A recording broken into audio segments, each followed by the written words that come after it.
నమస్కారం,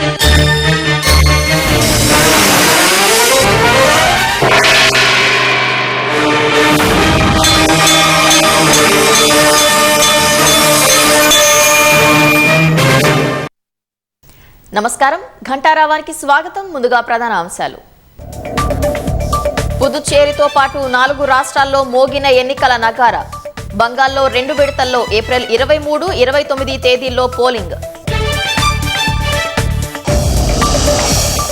అసోం, కేరళంలో ఏప్రిల్ 9న, తమిళనాడులో ఏప్రిల్ 23న ఎన్నికలు. అన్ని చోట్ల మే 4న ఎన్నికల ఫలితాలు. రేపటి నుంచి అసెంబ్లీ బడ్జెట్ సమావేశాలు ప్రారంభం. నిర్వహణ, భద్రతా ఏర్పాట్లపై అధికారులతో స్పీకర్ చర్చలు.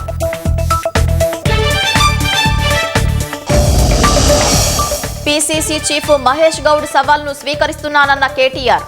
మత్తు పదార్థాల వాడకానికి పూర్తి వ్యతిరేకమని స్పష్టీకరణ. ఇజ్రాయెల్ ప్రధానికి టెహ్రాన్ హెచ్చరికలు. నెతన్యాహు బతికుంటే వేటాడి చంపేస్తామన్న ఐఆర్జీసీ.